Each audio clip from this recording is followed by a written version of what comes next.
qui arrive encore à gérer plus ou moins son quotidien, peut très bien en arriver au même stade que personne numéro 1.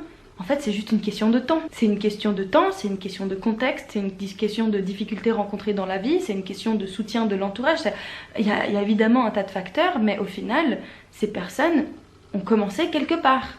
Et c'est pareil pour la consommation de cannabis et c'est pareil pour tous les autres types de substances. Donc oui, en effet, je peux comprendre que quelqu'un qui boit une bière par jour et qui va dire qu'elle est alcoolique, ça peut offusquer, ça peut offenser et ça peut avoir l'impression de banaliser l'alcoolisme. Mais le problème, c'est que si on dit qu'elle ne l'est pas et qu'on banalise sa consommation à elle d'une bière par jour ou d'un joint par jour ou d'un truc par jour, on s'en fout, ça peut avoir comme effet, sur le long terme, de ne pas permettre au potentiel warning de s'allumer au moment où il faudra s'allumer. Parce que moi, c'est exactement ce qui m'est arrivé avec la consommation de cannabis. C'est-à-dire que j'ai tellement banalisé la chose et j'étais tellement sûre qu'on pouvait pas être accro à cette substance. Et j'avais tellement tout le monde autour de moi qui me disait que c'était pas grave. Et que, enfin, c'est pas vrai parce qu'il y avait des gens qui me disaient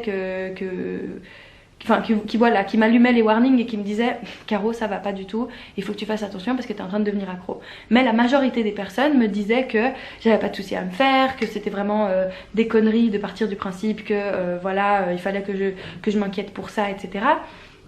Et je dis pas que c'est la faute de ces personnes, je dis juste qu'on s'entre-alimente tous cette banalisation. Parce qu'en fait, les personnes qui me disaient ça, très souvent, c'était des personnes qui consommaient comme moi, voire plus. Et donc forcément, si ces personnes devaient admettre que j'avais un problème, il fallait qu'elles admettent qu'elles en aient un elles aussi. Et là, je parle de mon cas, mais il y a des personnes qui arrivent à fumer beaucoup plus que moi au quotidien et qui en souffrent beaucoup plus aussi et qui, au moment de l'arrêt, vont ressentir des symptômes que moi j'ai pas ressentis quand j'ai dû arrêter de fumer. J'ai rencontré des personnes dans les réunions des narcotiques anonymes dont je te parlerai dans une autre vidéo qui justement m'ont aidé à comprendre qu'il fallait pas que je prenne à la légère ma consommation de cannabis. Et ça, c'est des personnes polytoxicomanes, alcooliques, héroïnomanes et tout ce que tu veux qui m'ont expliqué ce genre de choses.